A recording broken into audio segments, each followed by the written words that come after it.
All right. Hello, everybody. This is Michael Bloomberg here, and I am at the South End Rowing Club, and I'm going to tell you about my new research. I'm going to give you a big overview. I'm going to go ahead and minimize this right here. So I'm basically going to read you my white paper. So this is about self-aware networks. The central thesis, what I went over in the last video, was that the central thesis is about neural array projection oscillatory tomography. NAPOT is how we can build phenomenally conscious, self-aware neural networks at animal level or higher.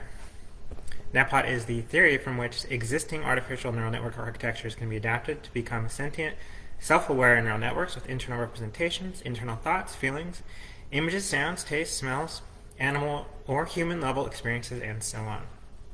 NAPOT is not just about how the human brain perceives its own representations, it's also how memories scale from synaptic connections to the whole brain. It's also how information flows through the mind and how it's connected in the networks of the brain via oscillations. NAPOT, neural array projection oscillation tomography, is a theory that explains how your brain sees your models of reality. It's how human phenomenological consciousness works. It's how we can build sentient robots that are conscious just like you. This is brought to you by the Self-Aware Networks Institute. We do neurophysics and medical research. Our web address is selfawareneuronetworks.com. Signal inception. That's the chapter title. Neural array projection at the scale of neural arrays is neural array projection is transmission. So neurons have sensors, and they have to do sensing, and that's the dendrite, and they have to transmit, and that's the exoterminal. Transmission from a bunch of neurons is a projection. Imagine like a projector where you put down something and it gets projected onto a wall. So if you have many neurons that are transmitting in an array, they're projecting a rendered image. That projection is a rendering. What perceives that projection? The next array of neurons. So think of a neuron as something that is both a pattern sensor and a phase transmitter. The neuron also has thresholds to consider incoming sensory patterns. So the neuron is physically evaluating, based on its connections and morphological configuration, what kinds of information to pass onwards and what kinds of information to disregard. Let's see. So our brains are rendering our representation of reality and ourselves with computed graphics. A set of neural arrays are passing phase patterns that represent learned data that is rendered to the next array. So imagine that a dendrite on every neuron is like an eyeball or a microphone, and that the exoterminal, the back of the neuron, on every neuron is like an LED television pixel, or like a speaker. So imagine you have eyeballs on the front, and you have a light on the back, or you have a microphone on the front, and a speaker on the back. So every neuron is doing. And so the neural rays are sensing, observing, and projecting with something to the next array. So, of course, except that instead of an LED or a speaker, what is being transmitted is a phase change. Instead of an eyeball or a microphone, what is sensing is a dendrite with receptors. Understand also that neurons in the neural array defined by the exoterminal of one neuron are receiving information from many neurons.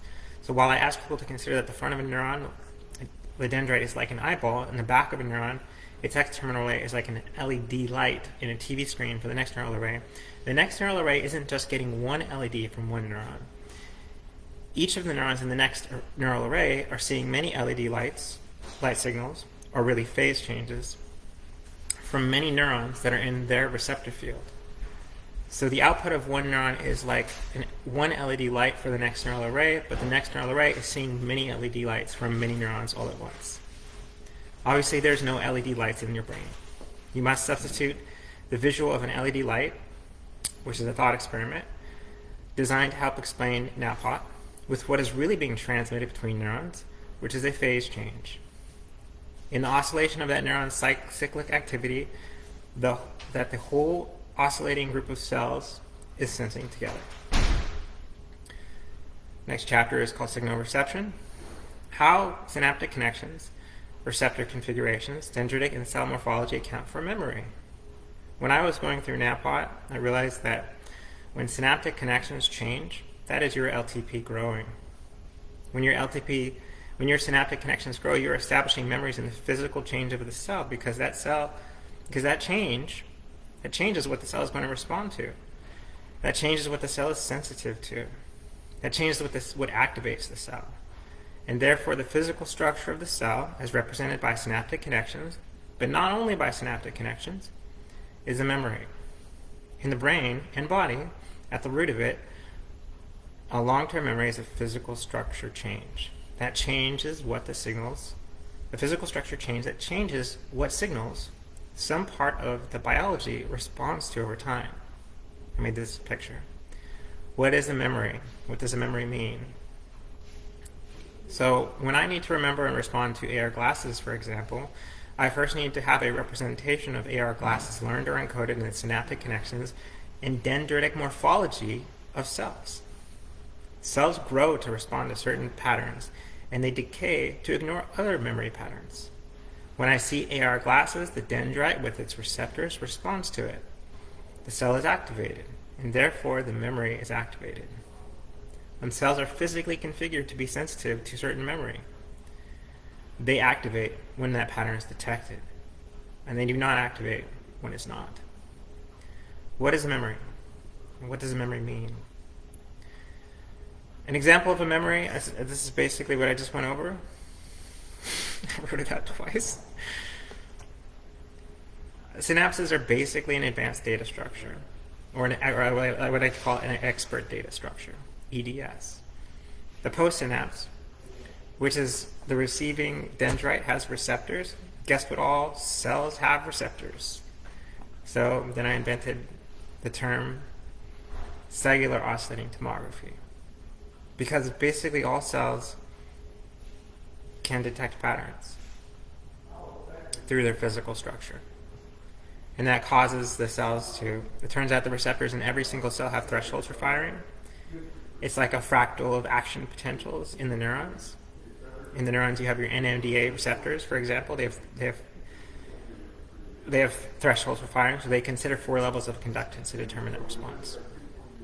But your receptors in any cell will grow or they'll decrease. The cell is constantly changing, and as it changes, its functional response to the patterns that it gets change. It might start to ignore certain things. It might start to be more receptive to certain things. That's memory. How memories work.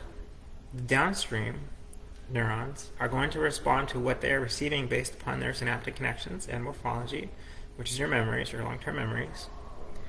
How is it that your action potential, so that means that when the first array fires, it projects its projection onto the second array, and the second array of neurons, the neuron that responds is going to be the one that recognizes the pattern that it's receiving first. How is it that your action potential sequences that fire, that represent incoming sensory information, and how is it that your action potential sequences, I think I need to fix this sentence. The neuron has sensor arrays, and when the neuron detects a pattern, the sensor information is taken into the neuron, action potential is triggered, creating a phase change. It casts out its phase change via the exit terminal that defines the inceptive field for the next array. Inceptive fields overlap. Each neuron creates one, but the receiving neural array's receptive field receives data from many overlapping receptive fields. So that's the idea of the received neural array is getting many LEDs from many neurons and then adding to the picture.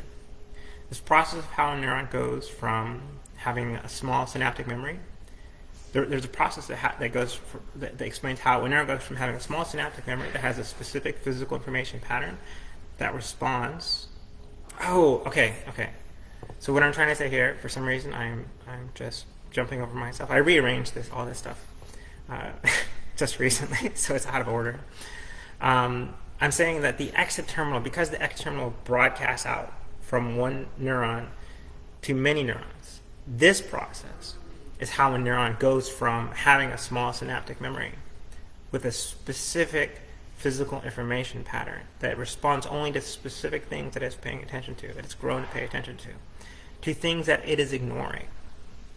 because its synaptic memory configuration, including its dendritic morphology, allows it to selectively respond to certain types of patterns and not others. So that when it broadcasts out its signal, it's scaling up the pattern from the one neuron that recognizes it to many neurons from its branching extraterminal to the whole brain via inhibitory waves or sharp wave ripples that oscillate between excitatory and inhibitory waves. The inhibitory waves are going to change the inhibitory interneuron's path, bifurcating the path of the signal. That's going to change the representation of what you're perceiving. It's going to create a different pattern in the expert data structure of your brain. That's the hypothesis. Projection, reception, and connection is the name of the next chapter. Entire neural circuits simultaneously, because extraterminals branch radially in every direction they can go. Okay, so this is actually supposed to go above the previous thing, and because I was rearranging things, I got it out of place. And so the previous paragraph was about this sentence. It was about how projections are the beginning of how memory goes from the synaptic level, scales up, it branches out. This is how a neuron broadcasts its output to a whole array, and eventually to the brain, because it keeps on rippling the signals. That receives the whole array, that receives the output, is receiving it like an LED pixel on a TV screen. That broadcasts output to the whole room, but the room is its extraterminal array. So you have to imagine, even though there's only specific branches, from the receiving neuron's perspective, that is its room. It's like if you are the receiving neuron, you're in the room that's receiving the light, so you don't know that you're in a branch. So it's like a TV screen in a room that's broadcasting light to you, if you're the receiving neuron. But not every neuron is in that room. So the room is defined by the branches of the extraterminal. So instead of the LED light pixels, we are talking about phase changes or burst slits. An inhibited cell is like a black pixel on a TV screen. It's a dark pixel. And the inhibited neuron is recognized because the expectation in the oscillating group of cells is for a regular tonic firing pattern. It's like the whole screen usually has is sort of lit up. And so on a regular basis, it's continually lit up with a tonic pattern. So if you have an inhibited signal, that's like part of your screen is going dark when you expect it to be lit. And so the rest of the sensors notice that. You would notice that if you all of a sudden had a pixel that wasn't working on your computer monitor or your television. That's why the inhibited signal is recognized. People don't think of an inhibited neuron as a signal, but it is in that context. It's like your pixels are going dark. So the entire oscillating group adjusts to the inhibited neuron. And if you want to understand how this works in more detail, I recommend the book Sync by Stephen Strogatz. But in a nutshell, what I'm saying is that neurons are like clocks that reach equilibrium by knocking on each other until their signals have reached a dissipated equilibrium, until they are that means they're dissipated equilibrium. They all dissipate the energy difference between them until they're all activating at the same time in synchronization. That's what the book Sync is about. And so if you have cells that get inhibited, their phase changed, their frequency of firing has changed, and now the rest of the oscillating group of cells has to respond to that. Has to physically notice that, because now the balance of energy in terms of where energy gets dissipated to has shifted. And so the whole system notices it. So whether you're exciting a cell or inhibiting a cell, your brain notices. So a lot of people don't think of that. They're like, well, if you're inhibited a cell, then there's no signal going. But your brain still notices that. And it's just a change, like a change in timing. So,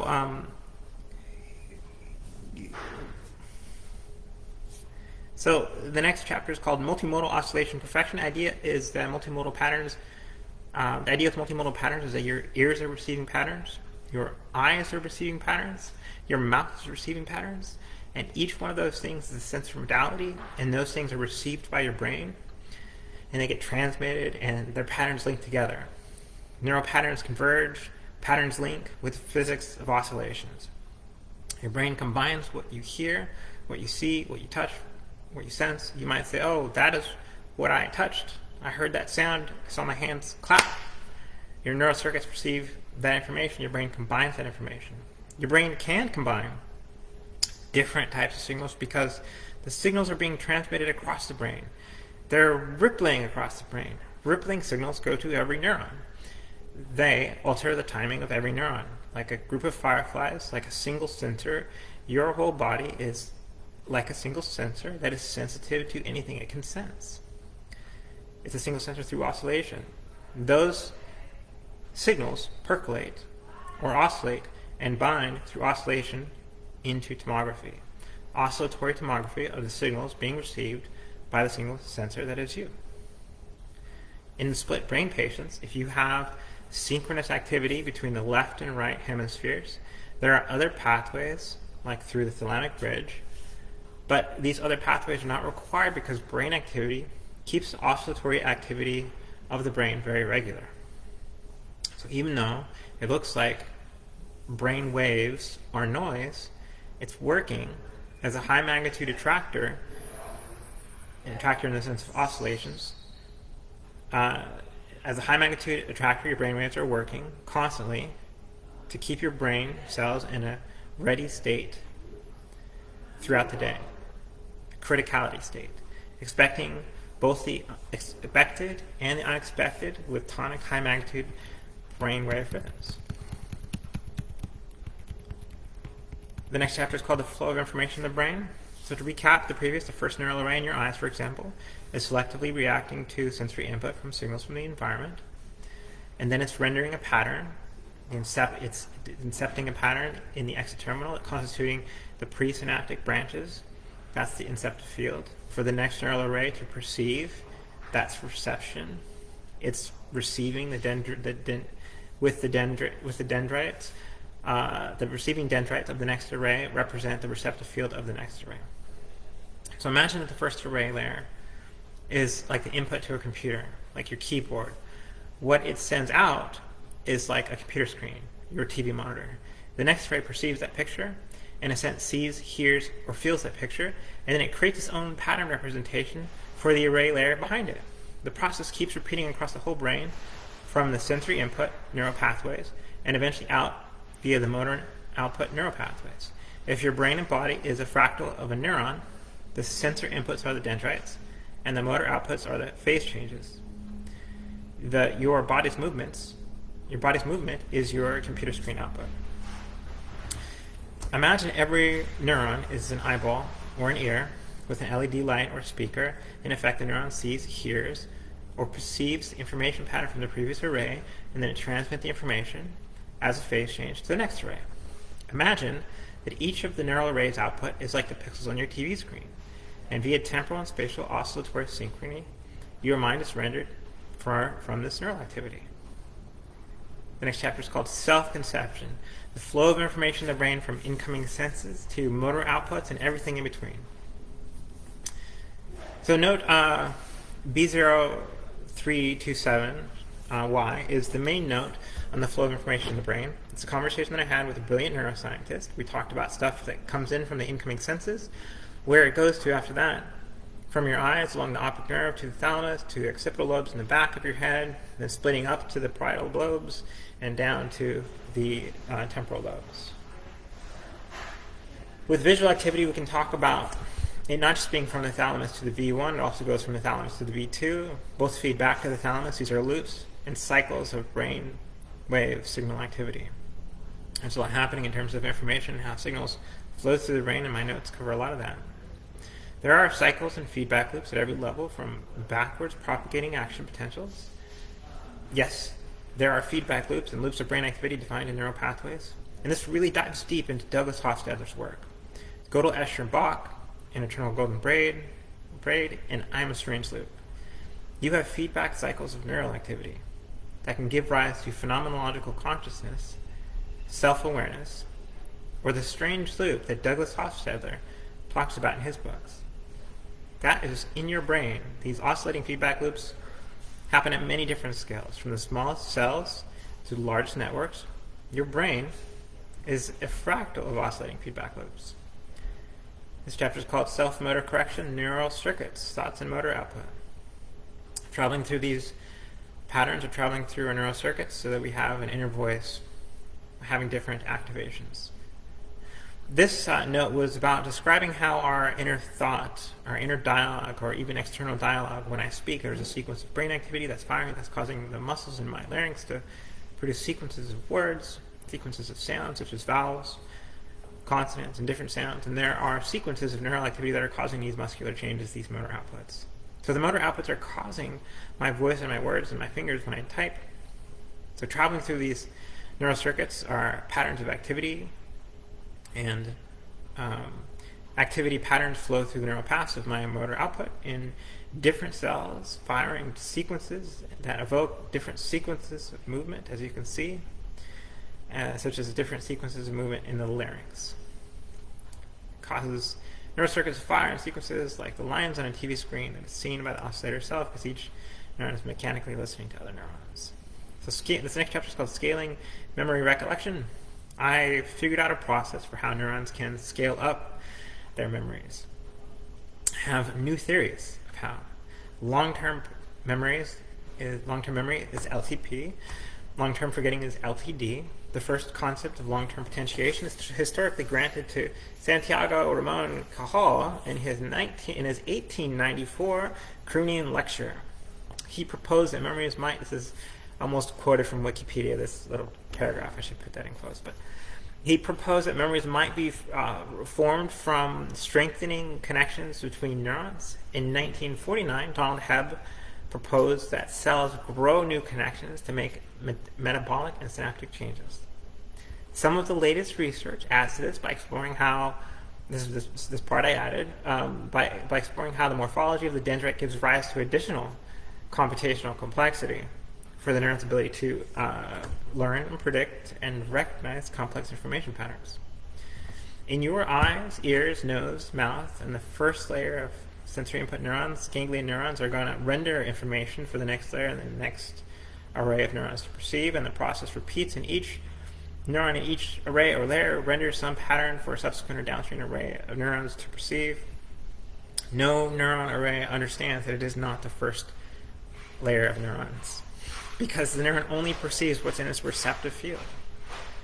So in a sense, all neuron arrays are sensory input neurons, and all neuron arrays are pattern output neuron arrays from their perspective. Because the neuron doesn't know where it's at. It might have a relative, there's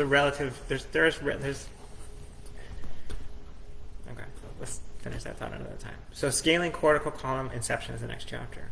Each neuron is an oscillating group, such as a cortical column. It takes a turn at firing to represent an activated memory. While other neurons become inhibited,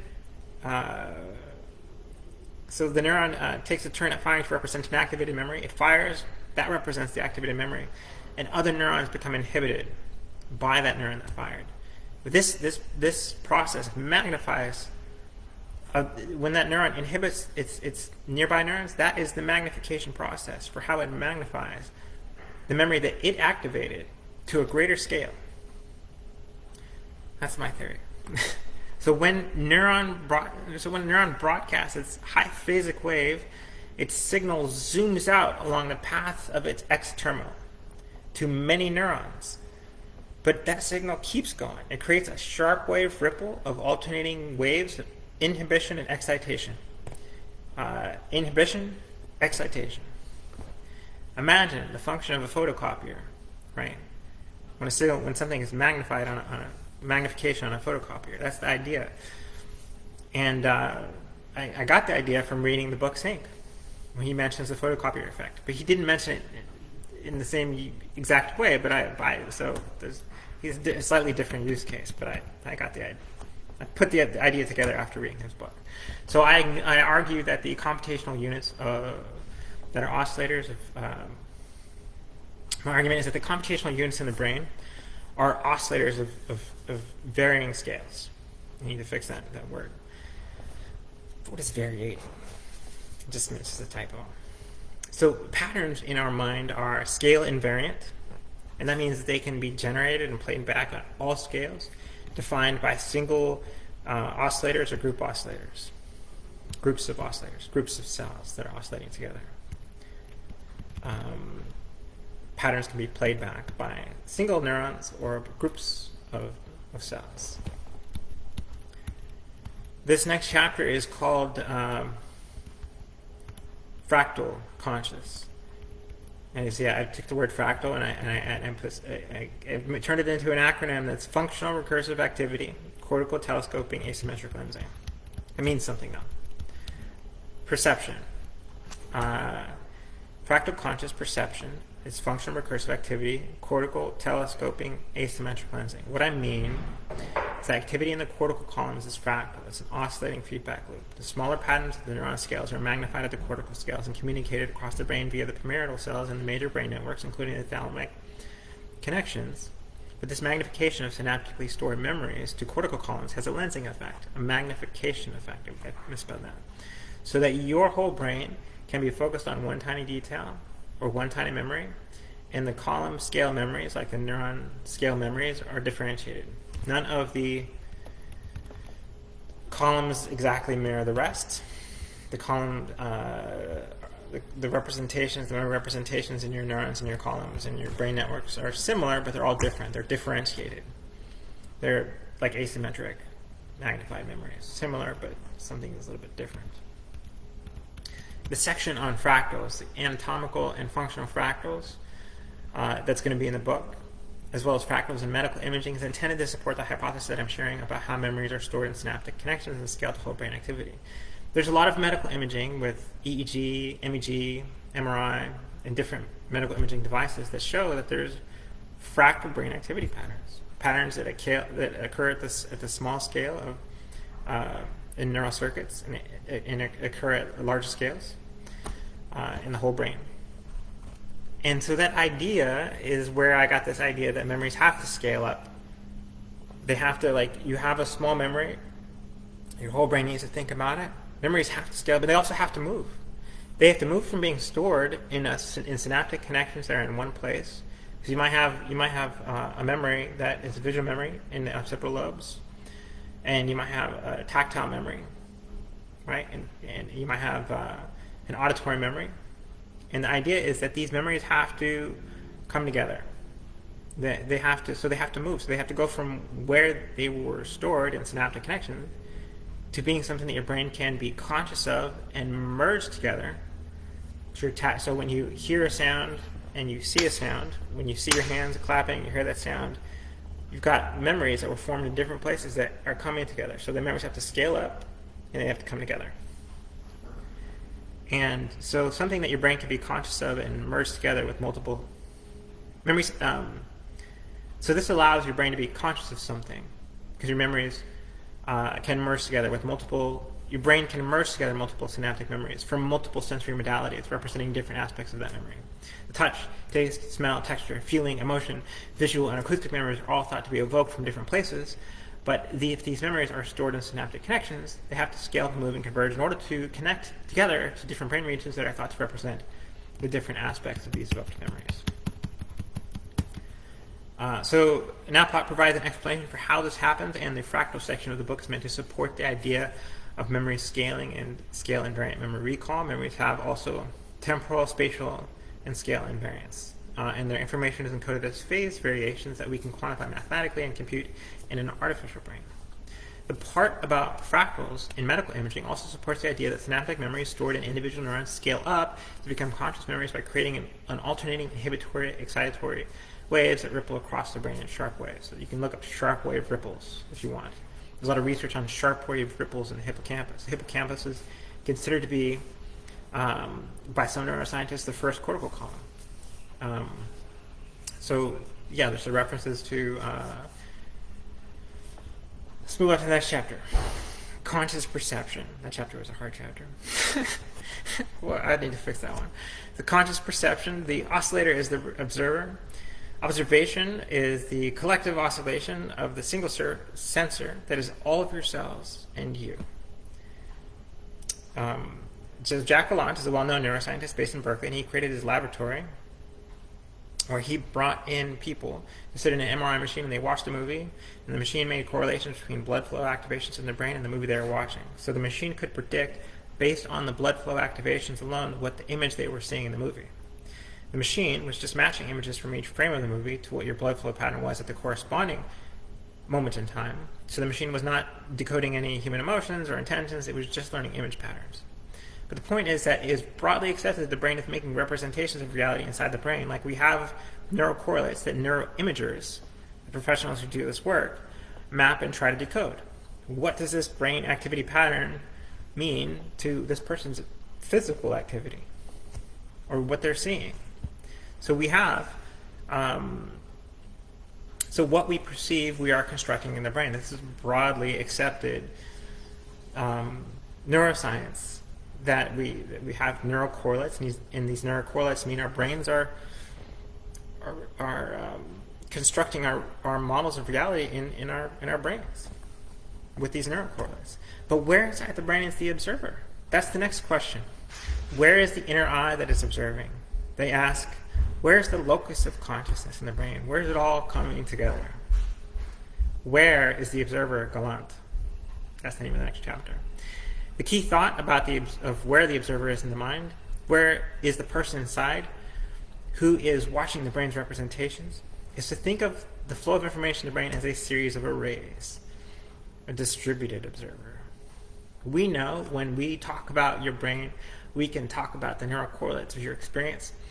When you look at Jack Gallant's work, yes, someone sit in an MRI machine and they watch a movie and the computer correlates each frame of the movie to different parts of that person's brain activity. As indicated by the data in the MRI machine, the computer is associating each frame of the film to blood flow activity that is thought to have corresponded in reaction to that frame of the movie. So there are neurocorrelates to what you're seeing. I just went over this twice. But the question is, if the brain is making, I'm sorry for the recap, it's a fun story. Yeah, let me get to the point. If the brain is making models of reality with neurocorrelates, where's the observer? Where's the man inside, the eyeball inside, the third eye that is seeing what your brain is modeling with neurocorrelates? My suggestion is that it's neural arrays. And that's what NAPOT means.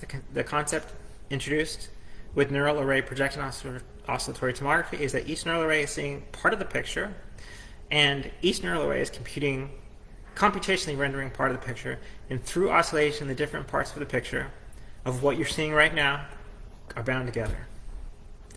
Self-conception means that, this is the next chapter, oscillations bind it all together. They unify or entify the entity that is you. Self-conceptions. It's a broken sentence, but it works. The tonic brainwave oscillation represents a synchronized attractor for the oscillation of your unconscious active canvas of phenomenal conscious awareness. Your brainwave pattern helps unify your cells into a ready state, a state of criticality, tuned to expect the expected and the unexpected. I feel like I've said this, but that's okay. We'll keep going. A process referred to by some as memory prediction, by others as predictive coding.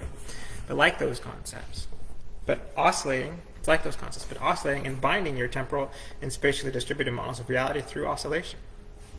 So the concepts of memory prediction is, your brain is forming models of reality. The concept of predictive coding is, it's the incoming data creates a memory imprint, and how it changes the cells. And then that serves as a prediction for the learned prediction for future memories. So you get a partial memory the next time, and your brain fills in the gaps. Your brain predicts the rest. That's the predictive coding. I'm going a step further. I'm saying that it's predictive coding. That is rendering an image that other cells are seeing, and that oscillation is binding all these pictures together, or all these sounds together, to create the continuous experience of consciousness. So it's like those concepts of oscillations binding your temporal spatially distributed models of reality through oscillation. Your tonic brainwaves are dissipating the phasic burstlets when you're on spike, the burstlets that are temporally spatially distributed memory predictions that are driving your experiences, your reality, your choices in you. The brainwave activity pattern is a key part of the memory oscillation binding together the reality of you. So when one neuron spikes faster with a phasic or high phasic spike, it causes many of the neurons in its X terminal to become inhibited, creating a synchronized inhibitory pattern whose timing is set by the decay rate of the action potential, which is set by the quantity of potassium in the neuron at the time the threshold for the active action potential was triggered. So the flow of information in neural circuits is primarily regulated by the modulation of synaptic efficacy. My research is a lot more than what you're seeing here. There's a lot that I've in my notes about potassium and what modifies the quantity of potassium, how each of the senses work. So there's just a lot more to this than just what you're getting today in this paper. But so there's a lot more. This is like just the surface of the research. So there's a lot backing it. It means that your synapses, the flow of information in your neural circuits, it means that your synapses can be the fact that the flow of information is modulated by synaptic efficacy means that your synapses can be inhibited or excited, or they can spike higher. There's a tonic frequency, there's a phasic burst, there's a high phasic burst, there's an inhibited signal. Your nerve cell can release 0, 1, 2, or 3 vesicles. Those are sacs of transmitters, neurotransmitters, or it could be glial transmitters. That's a new term. Your glial cells do the same kinds of operations, just at a different time scale. Your nerve cell can, let's see, and so the amount of vesicles determines that, like, the magnitude of the cell's response, and determines whether the downstream neurons will receive signals to be inhibited or excited. There's a mountain of research around this stuff. To expand on this idea, read the notes on neuron transmission, vesicles, calcium duration, APD, action potential duration, and more. The essential point is that the phase projection between one neuron array and the next is via the release of these vesicle sacs at each interval relative to the group oscillation. The phase change, you can imagine, is like the literal paint in the mind's internal representations, or qualia, in the mind that is perceived by the observer. It's like your mind is painted with neurotransmitters. And this phase change that you can imagine is like paint, and the observer is the oscillating group of cells that is you, but each unit of oscillating cells is a unit of observation. So on to the physics of oscillation in the next chapter. That activity is going to cause the whole oscillating group of cells to notice, and that comes down to the physics of oscillation. It connects to Stephen Strogass's work in the book Sync when he talks about fireflies and neurons and clocks. Explain Strogass's book, he talks about how two metronome clocks affect one another and they synchronize. One clock knocks the other, like it's sending an actual signal, and eventually they're in synchronization together. Let's see. The physics of oscillation allow your neurons' high phasic spikes to cause inhibitory effects on other neurons, and that whole cell assembly will feel that one neuron spike because they all react to it, because they're all trying to maintain equilibrium and they're all balancing each other. They're all dissipating the energy difference between them. And the energy, which is also information, is in effect a sharp wave rippling across the oscillator. The cortical column is a good example of an oscillating group of cells between networked oscillators, and that can transmit. Cortical columns can transmit, via the pyramidal connections. They can transmit signals to other cortical columns across the whole brain. So the neuron that spikes causes an inhibitory effects on the whole cell assembly, and the brain will feel it via oscillation sync. So where oscillators essentially dissipate signals from one another, this process allows your cells to basically act as a single sensor. Your body becomes an entified sensor array that can bind together sensory information on a collective scale, and because the incoming signals are felt by the entire network of cells, signals are passed in phase changes, dissipating information as energy across the collective cell assembly of your brain and body. So signals are dissipated everywhere. Next chapter is self-aware conception, and instead of trying to fix it, I'm just going to move on. Self-aware conception and perception. What is oscillating tomography? So oscillation tomography is the collective amplification of phase patterns transmitted between neural arrays. These phase changes passed between neural arrays become part of the tomography of the picture of the sensed, felt, smelled, touched, lived in experience of reality. A tomography that is an experience built from amplified phase patterns passed between neural arrays representing across the whole brain, intersecting and defining the tonic oscillation pattern. What is meant by oscillating tomography? Neural oscillating tomography, not holography. I want people to think of holography like holographic images, but it's not holography, it's tomography. So when I say tomography, I want you to imagine a hologram, just a different process, but it's a tomogram. Your mind is making tomograms, but what you see, what you hear and feel, by producing phase changes. It's perceiving its own tomograms with its receptors and dendrites, or synapses and dendrites, or the synapses that have receptors connected to dendrites, or the cells. The artificial conscious perception is the next chapter. Is artificial conscious perception. This is when it gets even more exciting. The oscillator is a unit of the sentient observer. So this part essentially covers the concept that the oscillator is the perceiver, or the oscillating group of cells as a collective is the observer. Understanding that concept means that we can make machines that are conscious. A neuron is a sensor and a transmitter, and it's the oscillating group that is perceiving. The group of neurons that is oscillating together is storing the memory. This is an important concept because that neuron could be inhibited from firing at some interval of time, and when that new pattern comes in, and some other neuron has to respond to it instead. This is possible because it's actually the group that is learning the memory, the group of cells. So, like I went over at the beginning, how the whole array is receiving not just information from the whole array that was represented by the exoterminal is not just receiving information from that one neuron. It's receiving the LED light from a whole bunch of different neurons, right? A lot of neurons are connected to that exit terminal array, not just one.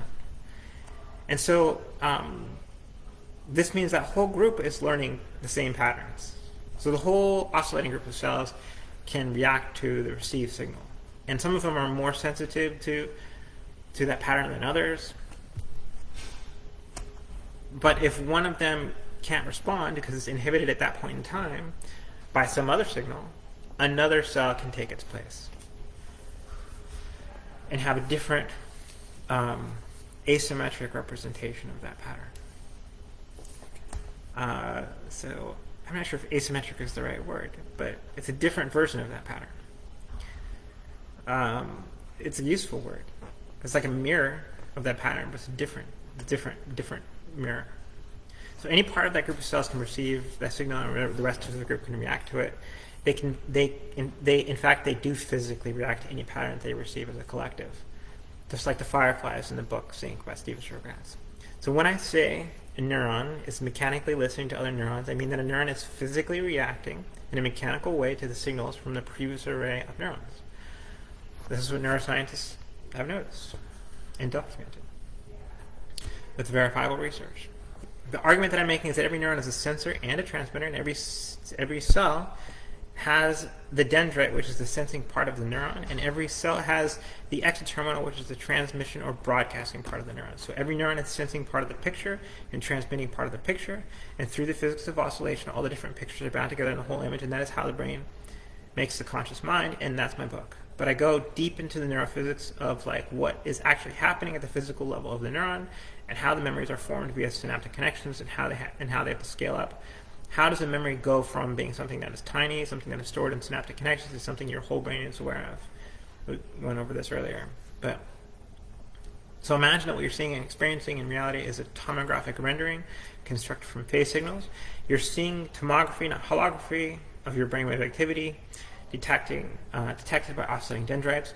When you see anything, reality is rendered in the phase variances of your brainwave activity, but it's not you that's seeing anything, it's your neural arrays. The layers in your cortical columns and the observers are the layers in your cortical columns and the observers are the oscillating groups of cells. The neural circuits in the cortical columns and any oscillating cell assembly defined as a body of synchronously firing cells. Each neural array is seeing part of this picture, and in time, the parts of the picture are bound together in your volumetric experience of reality. Next chapter is called Artificial Neural Networks. So self-aware neural networks is a theory that we can use to change existing artificial neural networks, like deep neural networks, into conscious or sentient self-aware neural networks. So I'm comparing what the brain does to the Fourier projection slice theorem, and also to a combination of neural network rendering, think along the lines of NERF, neural radiance fields, or planoxels, or diffusion networks, like stable diffusion, or what was the one? Midjourney, or deep, so what is it? DAL-E 2. Or you could, GAN synthesis is a different way for neural networks to generate images. It's not diffusion. It's different. It's more computationally expensive, but you could consider it as an analogy. I also compare what the brain does with 3D semantic to 3D semantic segmentation or 3D object segmentation, classification. Point net plus plus being an example of some 3D semantic segmentation. So I compare and contrast. There's some of these artificial neural networks are better analogies or worse analogies for what the brain is doing, but we can imagine at least that the brain is at least capable of those kinds of computations. So we can adapt the existing neural network architectures that exist today, such as deep neural networks, graph neural networks, and others to make sentient, self-aware artificial neural networks a reality. These will make the kinds of conscious robotic entities, such as you have seen in TV shows, movies, and read about in novels and comic books, just like science fiction AI, except this is the real deal. Point. If an artificial network can do neural rendering and also 3D semantic segmentation, diffusion, neural radiance fields, interpolation, and also GAN synthesis of images, why can't your brain, which is a much larger neural network in terms of its connections compared to any existing computer architecture? Today's artificial neural networks, including deep neural networks, graph neural networks, 3D semantic segmentation neural networks, neural radiance fields, and diffusion networks, like stable diffusion, DAL-E 2, Midjourney, are based off this concept of a neuron called the perceptron, which I think is 79 years old, invented in 1943. The first perceptron was built in 1958. And to back that up, I talk about synaptic unreliability, which is based on the all-or-nothing principle of neural firing, which I argued earlier, which I've argued previously was incorrect. It's a foundational concept that's still being used in neuroscience, and the perception is that the perceptron, which is based on it, is still being used in deep learning today. So that's one of the ways in which self-aware neural networks are different from deep neural networks. The idea of the perceptron came from this concept called synaptic unreliability, which is this idea that all of the complex stuff collected by the branches of the dendrite gets summarized into a 1 or a 0 or a single vector. The idea that all of the neuron's information gets summarized into an all-or-nothing event led to the concept of synaptic unreliability, which led to the concept of the binary perceptron, which is the basics concept of the neuron in the artificial neural networks today. Gosh, I think I repeated this like 3 times. That's okay. So what I did was I went and looked at the research, and I put together all the research, and I could find, and that would show what is really happening with the neuron, and that research is going to lead to next generation neural networks. That research is the content of my book. That research is what you've been hearing about, as part of it. And this will take us far beyond deep neural networks of today. Neural networks that are conscious, self-aware, and capable of much more. And the key reason the all-or-nothing principle is incorrect is because it does not take into account the action potential duration, or APD, action potential duration. APD is changed by the quantity of potassium at the time that in the neuron at the time that it fires. And that in turn changes the duration of the calcium channels are open for. And that in turn changes the magnitude of the neurotransmitter release. So the potassium modifies the action potential magnitude via action potential duration.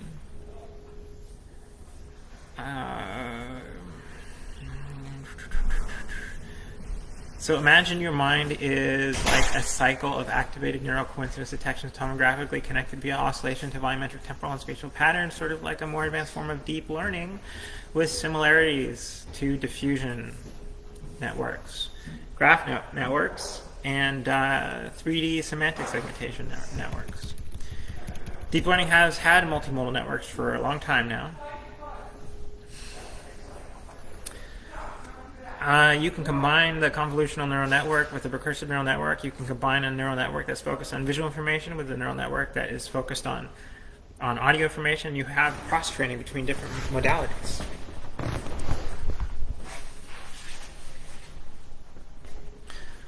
Okay. So multimodalities are not the core feature of self-aware neural network, but I can imagine, like you can imagine, I can't imagine. Something about imagine. All right, let me get through this. The sentient self-aware network can be modality selective. So we could have one type of modality. I mean, it could just be just a visual network. It's probably better to combine many different sensory modalities, like mechanical sensors for touch, hearing, audio sensors, vision, taste, smell, all the different sensors that sensors can detect. When you do that, you get cross-pattern learning that develops your perceptions of reality more thoroughly.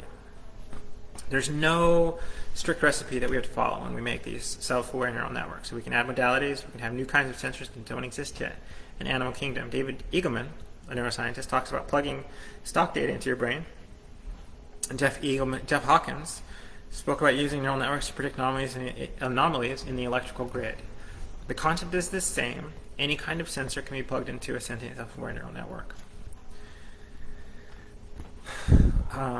Whether it's your brain or an artificial neural network, right? So the next chapter is artificial sentient observer, conception, tensors, and math. So each phase, imagine that the excitatory neural pathways from incoming senses, imagine them. And each phase interval, each phase change represents a tensor. So I revise this to tensor from vector to tensor because we're really talking about a volumetric representation of a phase wave shape defined by magnitude, which is amplitude plus duration and frequency. And that is different from the previous, a magnitude that is different from the previous oscillating pattern that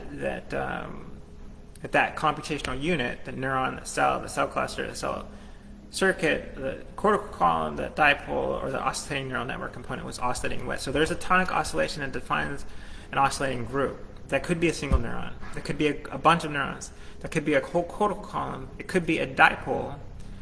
And we're talking about phase changes at any scale. So when you think of tensors, think of vectors at any scale in the brain. Phase changes at any scale in the brain constitute information.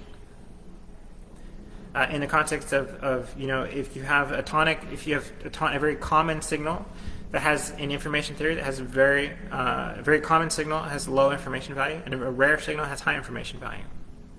So the tonic oscillation of brain activity has low information value, and the phasic bursts, the bursts, or the big phase changes at any scale, whether we're talking about big dipoles or little neurons or medial cell clusters or cortical columns.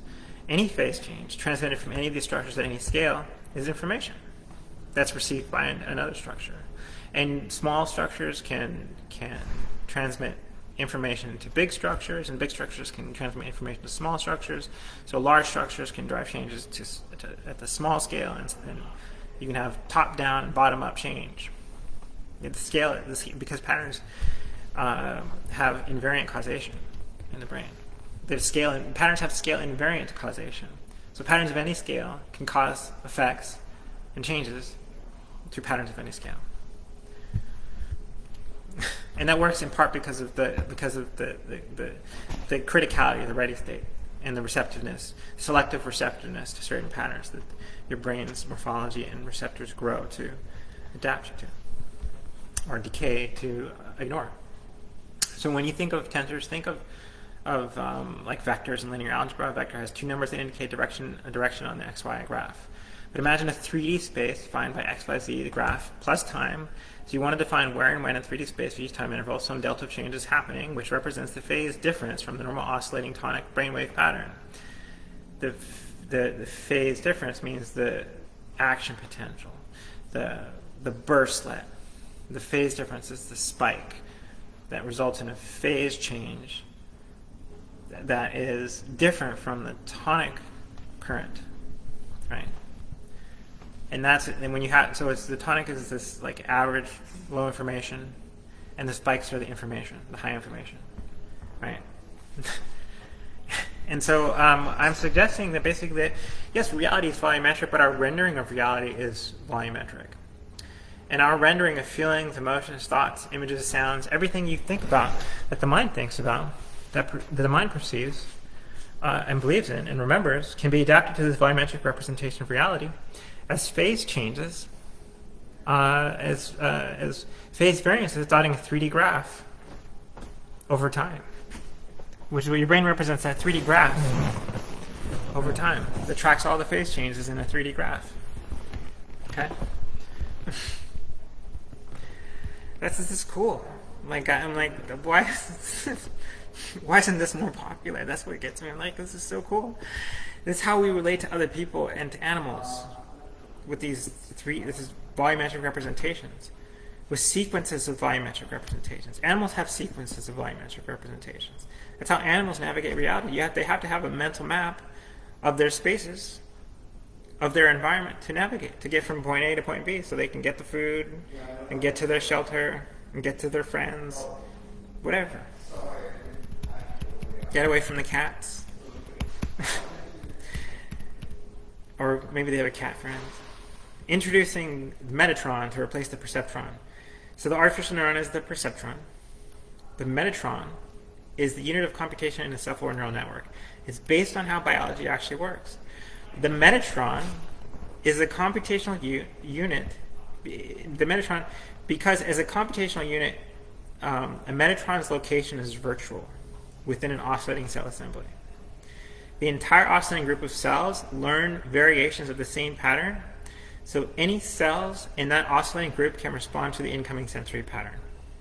But also the entire oscillating group can act as a Metatron to another oscillator, because detected information patterns can scale up or down. Information in the brain that makes up the mind can be time invariant, location invariant, and scale invariant in the brain.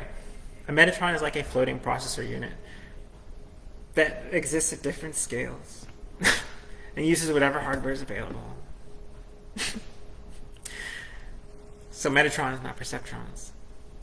An artificial neural network for artificial souls. Gosh, there's so many spelling errors in this. I should really do spell check, but I will next time. For the rest of the book explores, so this is the end of this presentation, the rest of the book explores real-world topics of what we could do, what we ought to do, what we should not do, and how we can safely navigate to a new Earth. A planet where humanity is limited to conversations with other human beings. A world where we can have meaningful, lifelong, soulful, wonderful experiences with loving artificial beings. And then it's up to you. And then it's up to each of us. I made this image. It says the Self-Aware Networks Institute. Let me make it big real quick. The Self-Aware Networks, Artificial Neurology, Biosynthetic Interface. And the main concept is that each neural array is seeing part of the picture, and the rendering is part of the picture, and through the physics of oscillation, different parts of the picture are bound together into what you see, hear, taste, smell, and feel. Starting in 2023, the Self-Aware Neural Networks Institute will be available in WebXR for AR glasses and VR glasses. You will get to learn about how your mind was first built as inspired by human biology. It's sort of the human part. Like we're building this for robots, but also for people. So I'm making this for all mankind. Everyone in the world will get rich compared to their wealth today via the economies of scale. This is not just for myself, it's for everybody. Therefore, it's in everyone's interest to help. If anyone out there is smart enough to have read and understood my work, wealthy enough to hire people, wise enough to hire me, the writer of these notes, to develop this project ASAP, please contact me. You can give me some paid work or propose a collaboration, and we'll get it done. We're going to help everybody, because this is for everybody. Let's just look at these images again. So yeah, self-conception oscillations bind it all together. They unify or identify the entity that is you. Let's look at the other one. Function of recursive activity, cortical telescoping, asymmetric lensing. How your memories scale to the whole brain from synaptic connections. And I really like this one. This is, what is a memory? What does a memory mean? When I need to remember something, I need to have a representation encoded in my synaptic connections and in the dendritic morphology of my cells. Cells grow to certain memory patterns and decay to ignore other memory patterns. When I see what I'm looking for, the dendrite with its receptors responds to it. The cell is activated, and therefore the memory is activated. When cells are physically configured to be sensitive to certain memory, they activate when that memory is detective, and they do not activate when it's not. Imagine that, this is a picture I liked. Imagine that the dendrite on every neuron is like an eyeball or a microphone, and the exoterminal is like an LED screen or speaker, except that instead of an LED or a speaker, what is being transmitted is a phase change. Instead of an eyeball or a microphone, what is sensed is a dendrite with receptors. The Self-Aware Networks Institute. This is brought to you by the Self-Aware Networks Institute. We do neurophysics and medical research. We also talk about biosynthetic interfacing. We do research in that as well, and artificial neurology. Thank you very much. I enjoyed giving you this presentation. Have a lovely day.